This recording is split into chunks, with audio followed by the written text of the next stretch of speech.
All right, Kelly. So here is the first movement. Let me just adjust this here.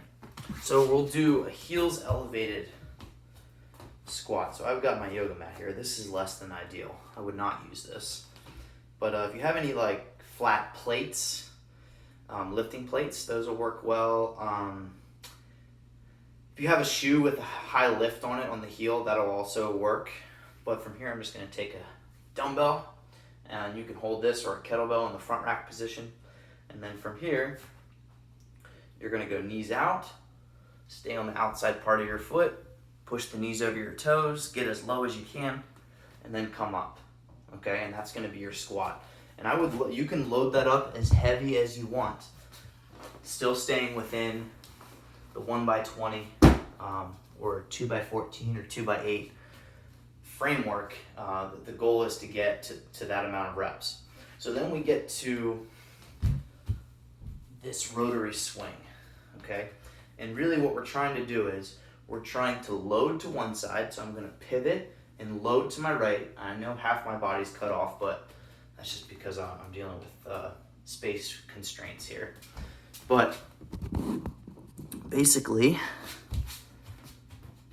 my one foot is going to pivot as I load into this side and swing.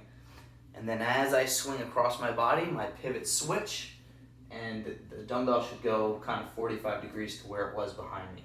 So it's going to be this, right? And I like this a lot because this is living in the bows and corners that we've spent so much time trying to hone and become part of your unconscious.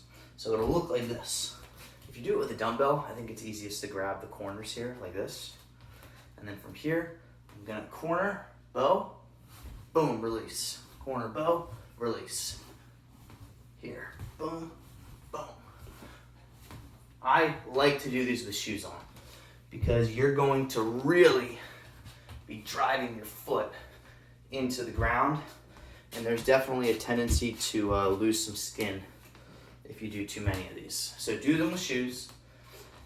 Use as heavy of a weight as you can.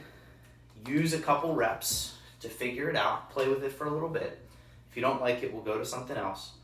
But play with it for a few reps.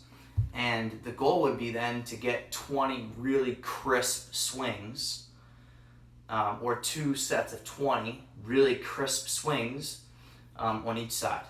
All right, so you would do 20 to this side and then 20 to this side. I love these because they really help you get into your hip, and you will feel these through your backside, I think, as much or more than a regular swing.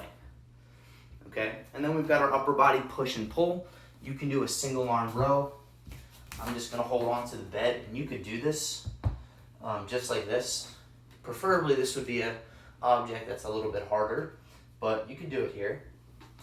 Flat back, and then I'm gonna row my elbow straight behind me. Okay, so you can do 1x20 like this. If you've got 2 of them, you can absolutely hang out here in the hinge and hit rows like that. You can do them on a suspension trainer. You can do them however you want, really. That would be the changing of exercise selection, and that's totally up to you. I would stick whatever exercise you pick, stick with it for 1 or 2 weeks, or 1 or 2 sessions, which will be about a week or 2. Because you want to see if you can progress the load. And the first session with that exercise will be more exploratory than anything. So the first day that you do 1x20 row on this, a good portion of those repetitions are going to be you figuring out the movement, which is still valuable. But the next week, you'll feel more comfortable with the movement and should be able to pull a little bit more weight. And if you really like that specific exercise, whether it's a row with a dumbbell or a kettlebell or a suspension trainer row, then stick with it the whole time. You don't have to change. The change is just there if you want it. Okay, so use it if you want it. But exercise selection is not as important as it is to just do something twice a week that involves a row, a push, and then some type of squat or some type of hinge. Okay? And if any of those squats or hinges get boring, or you want more variation, we can definitely do that. I got a lot of different things that we can do. Okay?